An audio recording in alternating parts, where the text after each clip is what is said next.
C'est un immense plaisir d'être ici aujourd'hui dans cette salle triste, que je pense qu'on va égayer avec nos commentaires sur Marivaux. Et c'est un immense plaisir de vous présenter aujourd'hui Vincenzo De Santis, donc, qui est professeur associé en littérature française au département des études humanistes de l'Université de Salerne, et un grand spécialiste en littérature du XVIIe siècle, XVIIIe siècle, et dans les relations entre théâtre et politique de la Révolution à l'époque napoléonienne, le mysticisme durant la période révolutionnaire et tant d'autres choses que nous allons découvrir aujourd'hui. Et donc je lui cède la parole. Je vous préviens tous dès le début que je vais être très strict avec le temps, donc je vous prie de bien respecter le temps. Tu peux me couper la parole. Voilà, je vais couper les microphones. Je vais essayer d'être synthétique de toute manière. Merci d'abord à Paul et Claudia pour cette invitation très appréciée. Je suis vraiment heureux d'être là et de discuter un peu avec vous sur cette question de la traduction du texte de Marivaux.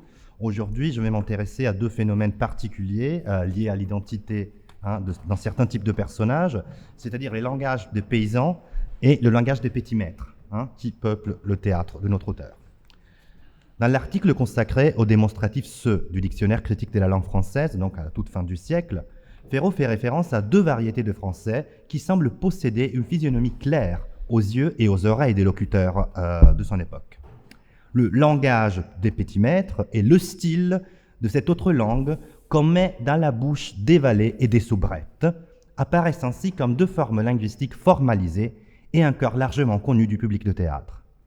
Quand Ferraud écrit cet article, il se réfère à la fois à la langue du théâtre, c'est surtout le cas du valet marotique et comique, vous voyez la citation dans le PowerPoint, et à une langue, celle de petit-maître, qui a connu une fortune énorme dans la littérature dramatique, mais qui singe en réalité le sociolecte employé par une catégorie sociale précise.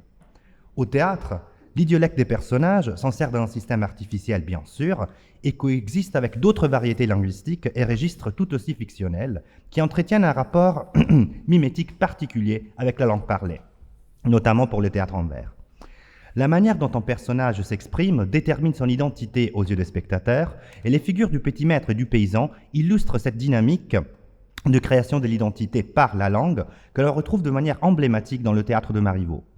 Si le patois des paysans de l'Île-de-France, c'est la définition de Deloffre, forme extrémisée du langage comique utilisé largement par Marivaux dans des pièces comme L'Épreuve ou bien Les Pères prudents et équitables, c'est déjà cristallisé à partir de Molière au moins. La langue indiscrète du petit-maître imite les postiches à traits, définition de Lenoble de 1700 pile, d'une figure sociale contemporaine, ancrée dans la vie théâtrale du temps. Donc dans cette communication, c'est plutôt une recherche en cours, je m'intéresserai aux stratégies de traduction applicables à ces deux formes d'expression linguistique. Donc je me concentrerai d'abord sur le petit-maître, pour lequel je n'ai pas encore trouvé de solution définitive, et par la suite sur le langage des paysans, pour lequel je voudrais proposer une possibilité à travers la création d'une langue artificielle fondée sur l'italien populaire. Le point de départ de ma réflexion est constitué donc par deux travaux de Deloffre, donc l'édition critique du Petit-Maître corrigé de 1955 et un article consacré aux paysans dans les théâtres du XVIIe, début XVIIIe siècle. Dans cette édition du Petit-Maître corrigé de 1955, qui est beaucoup plus complète par rapport à celle parue dans le Théâtre complet de Marivaux, Deloffre catalogue autour de 60 pièces qui précèdent et suivent celle de Marivaux, bien sûr, dont l'un des personnages est constitué justement par un petit-maître ou par une figure semblable. En effet, les critères sont très inclusifs pour Deloffre. D'autres critiques ont réduit le nombre de pièces où on trouve des véritables petits-maîtres.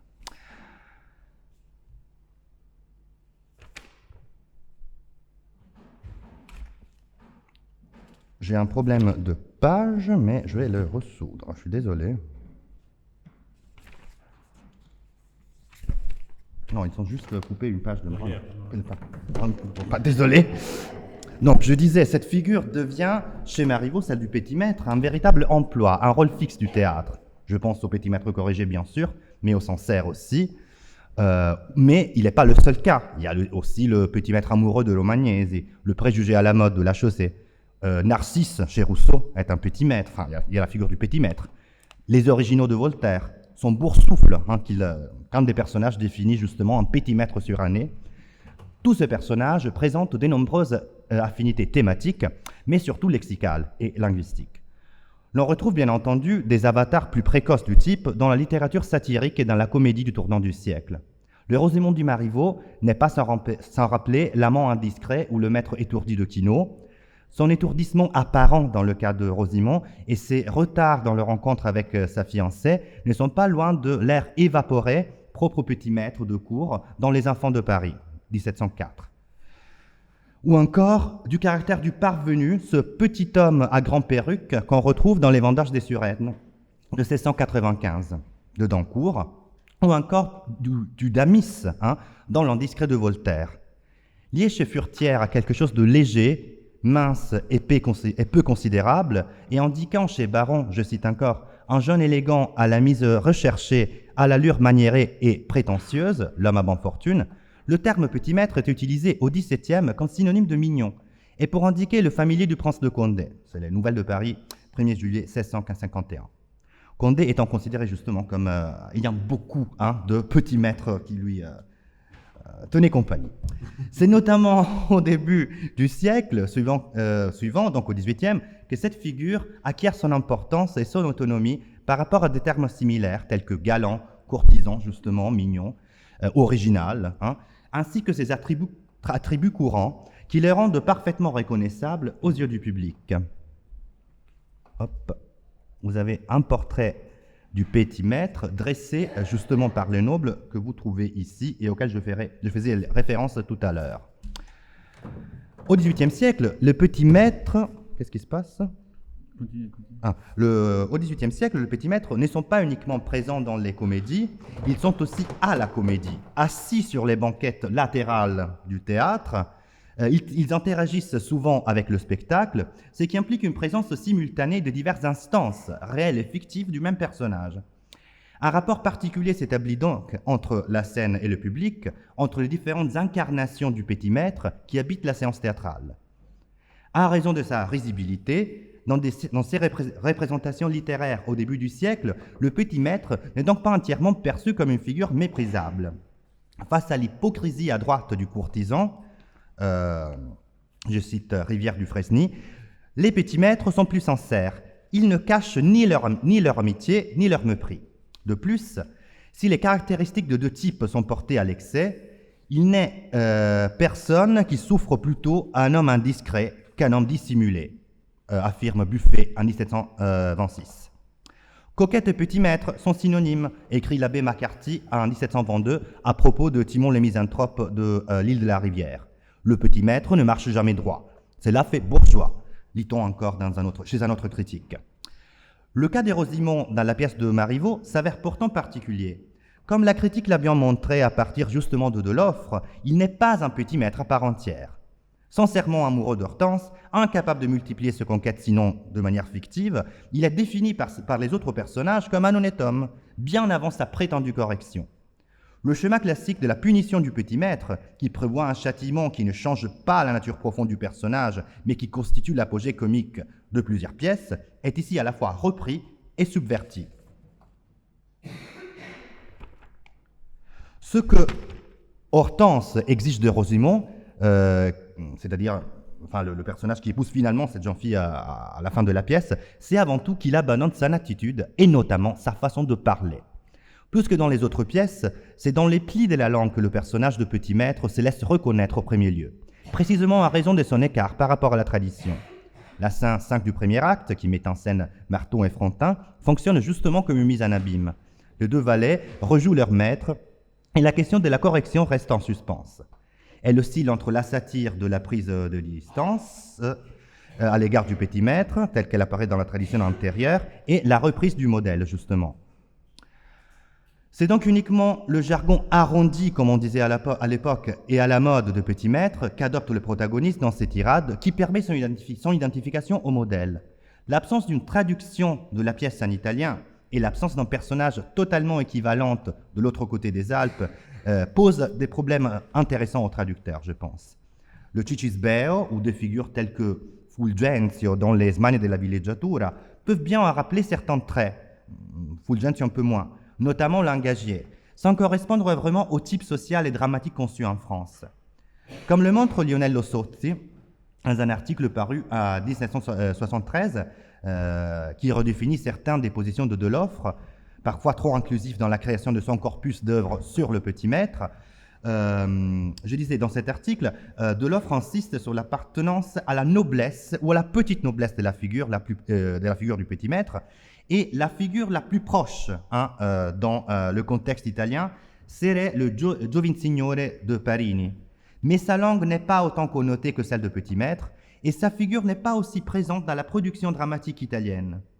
Comme le montre Virginie Hiverneau à propos de la mise en scène de Clément Hervier-Léger de 2016, qui exalte justement cet aspect, je cite Virginie, « L'actualisation de la pièce est aussi perceptible à travers la façon dont s'expriment les acteurs, qui s'approprient adroitement le texte marivaudien, le découpent selon le besoin, ajoutent des silences et des exclamations, et imitent l'accent des snobs ou des bobos, désireux de se démarquer à tout prix des provinciaux. » Donc, vu la nature centrale de la langue parlée par le personnage de Marivaux, sa traduction en italien doit en quelque sorte garder à l'esprit ce trait constitutif du personnage, en trouvant un équilibre entre le respect du texte et son actualisation, un peu comme l'a fait la mise en scène récente.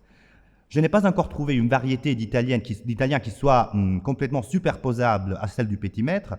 En ces moments, je m'intéresse surtout à l'italien de nouveaux médias et à certaines formes, disons, d'italien télévisif surtout, et de certains films des années surtout 70, doublés en italien et issus d'autres traditions qui offrent souvent des figures de jeunes hommes dandy ou efféminés et qui ont des tendances linguistiques, enfin des usages de langue italienne comparables aux traits linguistiques du petit maître identifiés par Deloffre dans son texte de 55. Deuxième partie, langage des paysans. Si je n'ai pas encore trouvé d'équivalent adapté pour le langage petit maître, le travail sur la langue des paysans de comédie, sur laquelle ma recherche est plus avancée, tout imposant de problèmes formels distincts, voire opposés à celle de petit maître, peut dans une certaine mesure être utile d'un point de vue méthodologique. La langue de paysan de Marivaux s'inscrit dans une tradition qui plonge ses racines dans le siècle précédent. Comme le montre Deloffre dans son article cité tout à l'heure, à propos du patois parisien au théâtre, je cite, « Les paysans de Molière parlent comme parlait le paysan de l'Île-de-France. Mais si cette langue s'inspire de la façon de parler des territoires proches de la capitale, elle devient progressivement une forme stylisée et cristallisée, qui perd vite ses connotations géographiques et devient un sociolecte artificiel appartenant pleinement à la langue théâtrale comique.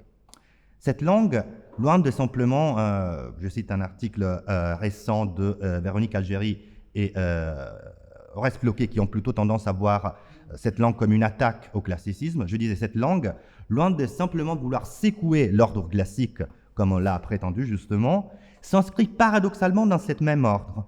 Elle en constitue l'opposé vivant et parodique, un double irrévérencieux, qui, en le détournant, affirme et renforce son existence même. Elle puise dans la langue orale non pour imiter la nature, mais pour recréer un imaginaire collectif qui reste tributaire des cadres qu'elle fendait renverser. La pièce dont je m'intéresserai aujourd'hui, c'est donc l'épreuve. Je saute un peu des citations que j'avais sur le petit maître et je reviens à l'épreuve.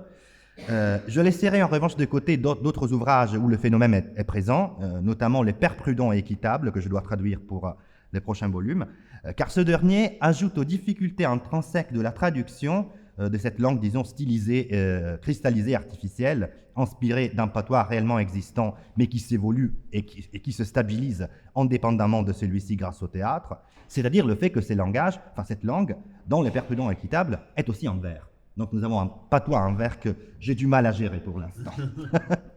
L'épreuve est une rare pièce de Marivaux traduite en italien, ce qui m'a permis de me confronter avec une version préexistante qui est passée sous le feu de la rampe en 1792 avec une mise en scène de Daniele Grigio, dont le texte, d'où la courte citation que vous voyez ici est tirée, a été adapté pour le théâtre à partir de la traduction de Paolo Oietti, paru 30 ans auparavant, donc en 1963, pour l'éditeur Rizzoli, avec Le jeu de l'amour et du hasard et Les fausses confidences.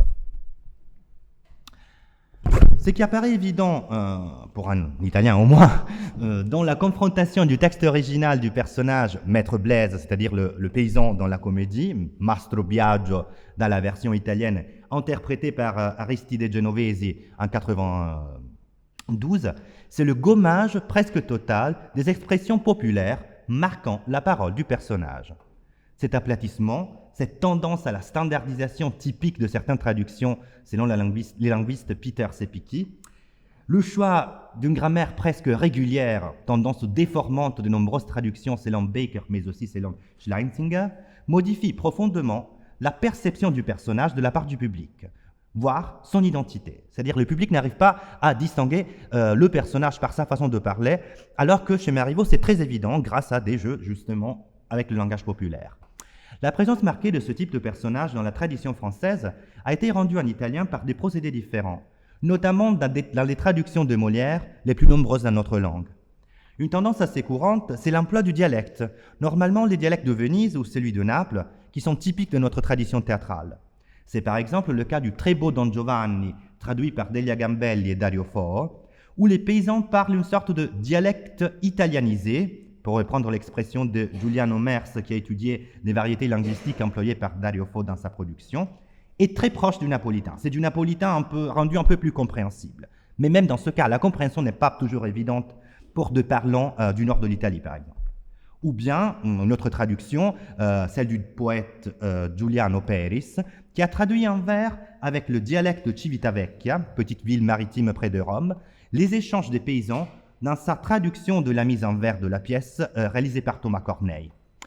Selon l'idée de compensation du genre avancée par Hervé Higgins, qui prévoit l'emploi de dispositifs linguistiques différents par rapport à l'original afin d'obtenir un effet semblable auprès du public du texte traduit, j'ai essayé de créer une langue équivalente et artificielle à partir de certains phénomènes repérables dans plusieurs variétés d'italien, sans que cela nuise à la compréhension du texte par des parlants d'origines géographiques différentes. Le point de départ de mon enquête linguistique a été la notion de italiano popolare, théorisée par Tullio De Mauro et Giambattista Pellegrini, mais aussi par d'Achille et d'autres linguistes, qui le définissent comme la manière de s'exprimer propre à une personne sans instruction, qui, sous la pression de la communication et sans formation linguistique, on voit par exemple les tentatives de formalité de la part de Maître Blaise dans la pièce qui rend son discours encore plus ridicule, je disais... finalement, parlant peu lettré, un culte qui tente d'employer ce que l'on appelle, non sans optimisme, la langue nationale. Fin de citation. Cette langue imparfaite apprise est souvent marquée par des phénomènes populaires communs à différentes régions. Simplification morphologique et syntaxique, répétition pour expressivité, redondance et, l'opposé d'une langue mesurée et synthétique, typique du parler formel.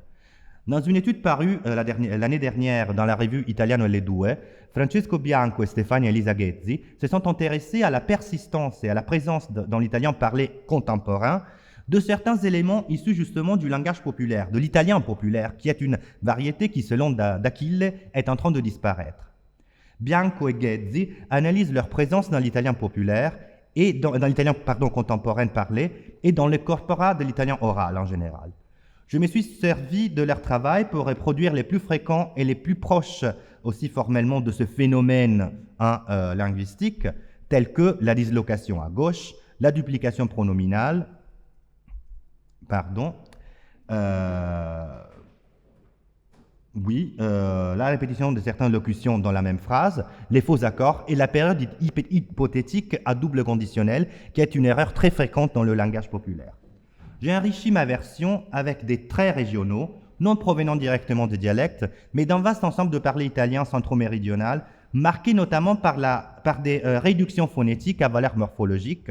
C'est le cas de persona, persona que vous voyez ici, creatura remplacé par creatura que vous voyez ici, par l'usage de formes pronominales dans le complément objet, souvent au datif, sogno a lei, je rêve d'elle, en italien on devrait trouver ici un complément d'objet direct, ainsi que la gémination de certaines consonnes, le que à valeur explicative, che tanto mi serve l'appoggio pure suo, à la fin de la citation, le que polyvalent, commun aussi dans l'italien populaire. Le résultat actuel, qui peut s'améliorer, m'a paru un bon compromis entre la nécessité d'identifier le personnage à sa manière de parler et celle de proposer une version de texte jouable, risible et compréhensible, à la manière de l'italien parlé par les provinciaux dans les cinémas et les séries télévisées contemporaines. Je m'apprête à conclure. Dans connaissance de beauté et des défauts de la poésie et de l'éloquence de la langue française, et notamment dans l'article Dialogue en vers, donc cela s'appliquera plutôt peut-être au père prudent équitable, Voltaire affirme que l'art du dialogue consiste à faire dire à ceux qu'on fait parler ce qu'ils doivent dire en effet. Et je trouve que cette définition peut bien s'appliquer aussi à des questions de traduction et non seulement de composition de dialogue. Cette définition souligne en effet l'importance d'une parole ajustée au personnage et au contexte, un principe fondamental dans le théâtre de Marivaux.